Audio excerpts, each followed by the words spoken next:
নমস্কাৰ জ্ঞান একাডেমি আসাম চেনেলটোক স্বাগতম জনাইছোঁ মই মানসজ্যোতি ভৰা আহক আমি দেৰি নকৰোঁ ভিডিঅ'টো আৰম্ভ কৰোঁ ইয়াত চাওক ইয়াত কিছুমান মই মেনচুৰেঞ্চৰ বস্তু লৈ আহিছোঁ যিখিনি বস্তু আপোনালোকৰ বহুত দৰকাৰ হ'ব এক পৰিমিতি বুলি কয় অসমীয়াত আৰু ইয়াত কিছুমান সূত্ৰ আহিব যিখিনি সূত্ৰ আপোনালোকৰ দি দিয়া হ'ব অপশ্যন থাকিব 4টামান আৰু সেই অপশ্যনৰ পৰা শুদ্ধ অপশ্যনটো আপোনালোকে বাছিব লাগিব আৰু এইখিনি গোটেইখিনি এৰিয়াৰ সূত্ৰ হয় আয়তৰ মেনচুৰেশ্যনৰ যিবিলাক বস্তু আছে গোটেই বস্তুখিনি হয় ইয়াতে প্ৰথমটো হ'ল আয়তৰ সূত্ৰটো কি ইয়াৰ যিটো দৈৰ্ঘ্য তাক লেংথ বুলি কয় আৰু কয় ব্ৰেথ প্ৰস্থ ঠিক আছে আৰু ইয়াক কি কয় L * B বুলি কয় সূত্ৰটো ইয়াৰ এৰিয়া সূত্ৰটো L * B ঠিক তেনেকৈ বৰ্গৰ সূত্ৰটো কি a² হৈ গ'ল এটো হ'ল ত্ৰিভুজৰ এটো হৈ গ'ল হাইটটো ইয়াৰ আৰু এটো হ'ল ব্ৰেথটো গতিকে half into breath into height হৈ গ'ল অসমীয়াত উন্নতি বুলি কয় ঠিক আছে এই হ'ল সামান্তৰিকৰ সূত্ৰটো কি হৈ গ'ল b * h আপোনালোকে এটা স্ক্ৰিনশ্বট মাৰি ল'ব পাৰে স্ক্ৰিনশ্বট এটা মাৰি লওক এই সূত্ৰটো বহুত ইম্পৰ্টেন্ট হয় ঠিক আছে তাৰ পিছত আহিব ট্ৰেপেজিয়ামৰ কি হৈ যায় হাফ ইনটু a + b মানে ইয়াৰ চুটি বাহুটো আৰু এই দীঘল বাহুটো এই দুটা বাহু যোগ কৰি ইয়াৰ হাইটৰ লগত পূৰণ কৰিব লাগিব লগত ইয়াত কি থাকিব আগত হাফ থাকিব বুজি পাইছে এইটো হ'ল বৃত্ত এটা হ'ল ৰেডিয়াস আৰু ইয়াৰ সূত্ৰটো হ'ল πr² বুজি পাইছে গোটেইখিনি এৰিয়া সূত্ৰ আৰু এইখিনি বহুত ইম্পৰ্টেন্ট হয় গতিকে এইখিনি এটা স্ক্ৰিনশ্বট মাৰি লওক আৰু এইখিনি ভালকৈ মুখস্থ কৰিব ঠিক আছে লগতে এইটো হ'ল ৰম্বাস আৰু ৰম্বাসৰ কালি সূত্ৰটো হৈ গ'ল half into d1 into d2 মানে d1 মানে কি দুটা কৰ্ণৰ কোণফল হাফ ইনটু কৰ্ণকডালৰ কোণফল বুলি মনত ৰাখিলে হ'ল এই কৰ্ণকডাল এটা হ'ল d1 আৰু এটা হ'ল d2 বা যেনেকৈ হওক এডাল d1 হ'ব পাৰে এডাল d2 হ'ব আপুনি যেনেকৈ ধৰি লয় খালি কি কৰিব লাগে কৰ্ণকডাল দি থৈ আহিব আৰু সেইটো পূৰণ কৰি দিলে আপোনাৰ এনসাৰ ওলাই যাব সূত্ৰটো কি half into d1 into d2 বুজি পাইছে বহুত সহজ হয় এই সূত্ৰকেইটা মুখস্থ কৰি ৰাখিব বহুত কামত খাটিব বুজি পাইছে আজি এক নম্বৰ কোৱেশ্চনটো কি হ'ল তে এটা ৰম্বাসৰ কৰ্ণকডালৰ দৈৰ্ঘ্য 10 সেমি আৰু 8 সেমি তেন্তে ৰম্বাসটো কালি কিমান ৰম্বাস আমি অকমান আগতে কৰিছিলো ৰম্বাসটো কেনেকুৱা ধৰণৰ এনেকুৱা ধৰণৰ ৰম্বাস এটা হয় নহয় এনেকুৱা ধৰণৰ ৰম্বাস যাৰ চাৰিটা বাহু সমান থাকে কিন্তু বেকা হৈ থাকে হৈ গ'ল ইয়াৰ এটা যদি মই d1 ধৰো এটা হ'ব d2 বুজি পাইছে অলপ গাড়ী গৈ আছে সাউন্ড আহি থাকিব এটা বাহুৰ 10 সেমি আৰু এটা বাহু 8 সেমি ঠিক আছে আমাৰ সূত্ৰটো কি আছিল যে half into d1 into d2 আমি জাস্ট কি কৰিব লাগে কাটি দিব লাগে হাফ ইনটু d1 মানে আমি এটা বাহু ধৰিলে হ'ল 10 পূৰণ 8 হৈ গ'ল দুটা ধৰি ললো আমি এই দুৰে আপুনি 8 কাটিলে কেবা যাব 4 গতিকে আমি কি পালো 10 পালো 4 পালো দুটা পূৰণ কৰিলে কিমান হ'ল 40 গতিকে ইহঁতৰ কিমান হৈ গ'ল ৰম্বাসটো কালি কিমান হৈ গ'ল 40 সেন্টিমিটার বর্গ সেন্টিমিটার 40 বর্গ সেন্টিমিটার হৈ গ'ল 40 বর্গ সেন্টিমিটার এটা আমাৰ এনসাৰ হৈ গ'ল ঠিক আছে নেক্সট কি আছে এটা ট্ৰেপেজিয়ামৰ কালি 100 বৰ্গ মিটাৰ ইয়াৰ চুটি যিটো বাহু আছে তাৰ দৈৰ্ঘ্য 10 সেন্টিমিটাৰ আৰু ইহঁতৰ মাজৰ দূৰত্ব 5 সেন্টিমিটাৰ হ'লে দীঘল বাহুটোৰ মান নিৰ্ণয় কৰিব লাগিব ঠিক আছে তে ইয়াত চাব এটা ট্ৰেপেজিয়ামৰ কথা কৈছে ট্ৰেপেজিয়ামটো কেনেকুৱা ট্ৰেপেজিয়ামটো হ'ল এনেকুৱা হৈ গ'ল আপোনালোকে পৰীক্ষা দি আঁকি থাকিব দৰকাৰ নাই ডাইৰেক্ট কৰিব পাৰে হৈ গ'ল বাহুটা সমান্তৰ হ'লে মই আকটা কোন বেকা দিব পাৰে হৈ গ'ল ঠিক আছে ইয়াৰ কি কৈছে চুটি বাহুটো কিমান বুলি কৈছে 10 সেন্টিমিটাৰ ইয়াৰ দুটা বাহু আমাৰ যেটো হ'ল আপোনাৰ ট্ৰেপেজিয়ামৰ দুটা বাহু আমি কালি নিৰ্ণয় কৰো কেনেকৈ কৰো ইয়াৰ চুটি বাহুডাল আৰু দীঘল বাহুডাল এই সাইডৰ বাহুডাল ধৰা নহয় আৰু ইয়াৰ কি হয় উচ্চতা মানে যেটো হাইটটো এটো আমি ধৰা হয় দূৰত্বটো মানে ইয়াৰ পৰা ইয়াৰ কিমান দূৰত্ব সেই বস্তু ধৰা হয় তে চুটি বাহুটোৰ দৈৰ্ঘ্য কিমান কৈছে 10 সেন্টিমিটাৰ কৈছে আৰু এই বাহুটো বা এই বাহুটোৰ দূৰত্ব কিমান কৈছে 5 সেন্টিমিটাৰ ঠিক আছে আমি এই দীঘল বাহুটো মান ল'ব লাগে এই দীঘল বাহু যিটো আছে তাৰ মানটো আমি উলিয়াব লাগে ঠিক আছে আচ্ছা ইয়াৰ সূত্ৰটো কি আছিল যে half into a + b into h এটো সূত্র আছিল আমাৰ হয় না half into a + b into h ঠিক আছে তে এই সূত্ৰটো যে আমি এপ্লাই কৰি দিও আনসাৰটো ওলাই দিব যে ট্ৰেপেজিয়ামৰ কালি আমাৰ বিধ আছে 100 বিধ আছে মানে এই গোটেই মানটো মানে আমাৰ কিমান 100 ওলাব ঠিক আছে 100 বিধ আছে গতিকে মানখিনি পুট কৰিলে হ'ল হাফ আছে a + b আমি যদি ইয়াক a বুলি ধৰো তেতিয়া a দিলে হ'ল a + a জায়গাত আমি কি লিখিম সৰি এই জায়গাত আমি কি লিখিম 10 লিখিম প্লাস b ঠিক আছে এবারে থাকি গ'ল ইনটু h মানে উচ্চতাটো কিমান আছে 5 ইয়াত 5 দি দিলো ঠিক আছে ইকুয়াল 100 এবারে বুজি পালে ঠিক আছে এতিয়া চাওক এই গোটেই বস্তুকেইটাৰ লগত এই হাফটো পূৰণ হৈছে গতিকে হাফটো ইফালে গ'লে কি হ'ব এফালে হৰণ হৈ আছে গতিকে ইফালে গ'লে কি হ'ব পূৰণ হ'ব মানে কেনেকুৱা হৈ যাব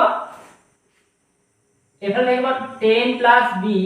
* 5 থাকিল ইকুৱেল এই দুটি ইফালে গৈ পূৰণ হৈ গ'লে এফালে লগত 2 পূৰণ কৰিলে কিমান হ'ব 200 হৈ গ'ল তাৰ পিছত এই 5টো এফালে পূৰণ হৈ আছে 200 লগত গ'লে কি হ'ব হৰণ হ'ব গতিকে 10 এফালে কৈ দিছো মই কিমান হ'ব যে 10 + b = 5 তে এফালে পূৰণ হৈছে এফালে গ'লে হৰণ হ'ব মানে 200 5 এৰে হৰণ কৰিলে কিমান পাব 200 যদি 5 এৰে হৰণ কৰোঁ কিমান হ'ব 40 হ'ব হয় না 40 হ'ব হৈ গ'ল এতিয়া এই 10টো এফালে কি হৈছে যোগ হৈ আছে ইফালে গ'লে কি হ'ব বিয়োগ হৈ যাব যোগটো এফালে গ'লে কি হ'ব বিয়োগ হ'ব গতিকে -10 হ'ব গতিকে b মান আমি কিমান পাই গ'লো 30 দীঘল বাহুটোৰ মান কিমান হ'ব 30 হ'ব আৰু চুটি বাহুটোৰ মান কিমান আমাৰ লিখিব লাগিলে 10 বুজি পাইছে যে তলৰ বাহু উলিয়াবলৈ কৈছে সেইটো আমাৰ কিমান হৈ গ'ল 30 সেন্টিমিটাৰ বুজি পাইছে 3 নম্বৰ কোৱেশ্চন কি আছে চাওক ঘনক এটাৰ বাহুৰ দৈৰ্ঘ্য 10 সেন্টিমিটাৰ হ'লে ঘনকটোৰ আয়তন হ'ব মই কৈছিলো যে আয়তন উলিওৱাৰ সূত্ৰটো কেনেকুৱা ধৰণৰ আছিল এটা ঘনক মই কালি কৈছিলো ঘনকটো কেনেকুৱা ধৰণৰ যে ঘনকটো হ'ল এনেকুৱা ধৰণৰ হয়নে এনেকুৱা ধৰণৰ এটা ঘনক বুলি কয় ইয়াক হয় এইটো হ'ল ঘনক ইয়াৰ পৰা কি কৰিব লাগে ইয়াৰ আয়তন উলিয়াব লাগে ঠিক আছে ঘনক এটা বাহুৰ দৈৰ্ঘ্য দি থোৱা আছে ইয়াৰ আয়তন উলিয়াব লাগে মানে প্ৰত্যেকটো ঘনক এইটো হ'ল 10 সেন্টিমিটাৰ এইটো হ'ল 10 আৰু এইটো হ'ল 10 ঠিক আছে এই তিনটাই হ'ল 10 মানে তিনটা বাহু গোটেইকেইটা বাহুৰ কি কয় 10 মানে লুজু গুটিটো বুজি পাইছা লুজু গুটিৰ নিচিনা প্ৰত্যেকটো বাহু কি সমান হয় নহয় এই তেনেকুৱা এটা বাহু আছে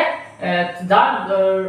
প্ৰত্যেকটো বাহুৰ দৈৰ্ঘ্য কিমান 10 সেন্টিমিটাৰ গতিকে ঘনকটোৰ আয়তন উলিয়াব লাগে ইয়াৰ সূত্ৰটো আমি L3 বা A3 বুলি ক'ব পাৰো গতিকে গোটেইটো কিউব কৰিলে হয় যদি মই L3 বুলি কওঁ তেতিয়া কি হ'ব 10 কিউব 10 কিউব 10 কিউব কৰিলে কিমান হ'ব 10 পূৰণ 10 পূৰণ 10 10 তিনটা পূৰণ কৰিলে কিমান হৈ যাব 1000 বুজি পাইছে গতিকে ঘনকটোৰ আয়তন কিমান হৈ যাব 1000 বুজি পালে তাৰ পিছৰটো চাওক 20 সেন্টিমিটাৰ দৈৰ্ঘ্যৰ ডাঙৰ ঘনক এটাৰ পৰা 5 সেন্টিমিটাৰ দৈৰ্ঘ্যৰ কিমানটা ঘনক কাটি দিব পাৰি ঠিক আছে এবাৰ ক'লে যে এনেকুৱা 20 সেন্টিমিটাৰ এটা ঘনকটো এটা আছে 20 সেন্টিমিটাৰ এটো 20 সেন্টিমিটাৰ এটো 20 সেন্টিমিটাৰ ঠিক আছে এনেকুৱা 20 সেন্টিমিটাৰ দৈৰ্ঘ্যৰ ঘনক আছে তাৰ পৰা 5 সেন্টিমিটাৰ দৈৰ্ঘ্যৰ কিমানটা ঘনক কাটি দিব পৰা যাব ঠিক আছে 20 সেন্টিমিটাৰ ঘনক এটা হ'ল ডাঙৰ ঘনক গতিকে বাকিখিনি সৰু সৰু ঘনক উলিয়াব লাগিব গতিকে আমি কেনেকৈ উলিয়াম সূত্ৰ এটাই আমি কি কৰিব লাগে প্ৰথমতে আমি কৰিব লাগে এই 20 যিটো আছে 20 টোক আমি কিউব কৰিব লাগে 20 ক আমি কিউব কৰিব লাগে ঠিক আছে আৰু এখানে কি আছে 5 ক আমি ডিভাইডেড বাই কি কৰিব লাগে 5 কিউব হৈ গ'ল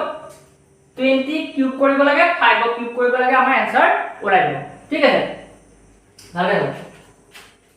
20 পূৰণ 20 তিনটা 20 কৰি দিয়ক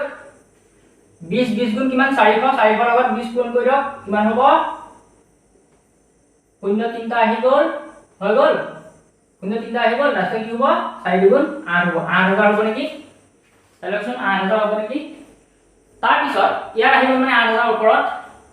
আহি গ'ল 8000 তলত 5 কিউব মানে 125 5 কিউব মানে 125 এটা আমি কি কৰিব লাগে 125 বাই ইয়াক হৰণ কৰিব লাগে 5 এৰ এবাৰ কেবা যাব 25 বাৰ যাব ইয়াক 5 এৰ কাটিলে কেবা যাব 5 এৰ কাটকচোন মই হৰণ কৰি চাই লৈছো 5 এৰ কাটিলে কেবা যাব 5 * 5 আৰু 3 থাকিব 30 হ'ব 5 6 গুণ 30 গতিকে কিমান হ'ব 1600 হ'ব 5 এৰ কাটিলে হ'ব 1600 আৰু 5 এৰ কাটিলে 1600 হ'ব তাৰ পিছত আমি আকৌ 5 এৰ কাটিব পাৰো 5 বাৰ যাব 25 1600 কেবা যাব 5 3 গুণ 15 হ'ব 1 থাকি যাব 5 2 গুণ 10 হ'ব 320 হ'ব ঠিক আছে আকৌ 5 এৰ যাব 5 এৰ পাছত এবাৰ যাব আৰু কেবা যাব 5 6 গুণ 30 আৰু এফালে কিমান থাকিল 2 থাকিলে 20 থাকিলে 5 4 গুণ 20 64 হ'ব গতিকে আমি কি কৰিব পাৰিম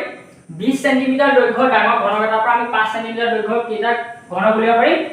64 টা ঘনক আমি কি কৰিব পাৰিম উলিয়াব পাৰিম 64 টা আমি উলিয়াব পাৰিম বুজি পাইছা কেনে কৰিলো ভালকে চাব 20 সেন্টিমিটাৰ ঘনক ডাঙৰ এটা আছিল তাৰ সূত্ৰ কি আছিল a কিউব বা আমি l কিউব ক'ব পাৰো যিয়ে ক'ব পাৰি গতিকে আমি কিউব কৰিলো আৰু কি কৰিলো যে 5 সেন্টিমিটাৰ সৰু বনাব লাগে সৰু টুকুৰাকে ঘনক বনাব লাগে গতিকে আমি তাকো কিউব কৰিলো যেটো ডাঙৰ আছিল হেতুক আমি সৰুটোৱে হৰণ কৰি দিলো আমাৰ आंसर ওলাই গ'ল বুজি পাইছে এবাৰ নিজে ভাবি লওক ডাঙৰ এটা ঘনক আছে সেই ঘনকটোৰ পৰা আমি কি কৰিব লাগে সৰুটো উলিয়াব লাগে হয় না গতিকে আমি কি কৰিম আমি কৰিম কি ডাঙৰটো যিমানটো ঘনক আছিল ডাঙৰ যিটো বস্তু আছিল তাক আমি সৰু টুকুৰা কৰিলো টুকুৰা কৰিলে কি ধৰণে কৰিব লাগিব হয় না আমিতো পূৰণ কৰিব নোৱাৰোঁ, আমি হৰণে কৰিব লাগিব। বুজি পাইছে বস্তুবিলাক? চাওক ইয়াতকৈ ইমান ডাঙৰ ডাঙৰ কুৱেশ্যন নাহে, সৰু সৰু টিকলা টিকলা কুৱেশ্যন আহিব। মই নেক্সট ক্লাছত গোটেই বস্তুখিনি ভালকৈ বুজাই দিম। আজি ইমানেই কৰিছোঁ, অলপ গাটো আকৌ অসুস্থ নিচিনা লাগিছে, গাটো ভাল লগা নাই, তেওঁ মই ভিডিঅ' এটা বনাইছোঁ। কাইলৈ ৰাতিপুৱালৈ আকৌ এটা মই ভিডিঅ' দিম, তাত গোটেই বস্তুবিলাক সোমাই থাকিব। গতিকে চাই থাকিব মোৰ চেনেলটো জ্ঞান একাডেমি আছাম। কাইলৈ মেনচুৰেশ্যনৰ গোটেইখিনি কমপ্লিট কৰি দিম। আপুনি এটা লৈ থৈ আহিব নালাগে, গোটেইখিনি কৰি আহিব পাৰিব। আৰু মানে ইম্পৰ্টেণ্ট হয়, আৰু ইয়াতকৈ ডাঙৰ কুৱেশ্যন নাহে, বহুত ইজি কুৱেশ্যন আহিব। আপুনি অংক এবাৰ পাছ কৰিব, বহুত ভাল নম্বৰ পাব। ঠিক আছে, ধন্যবাদ।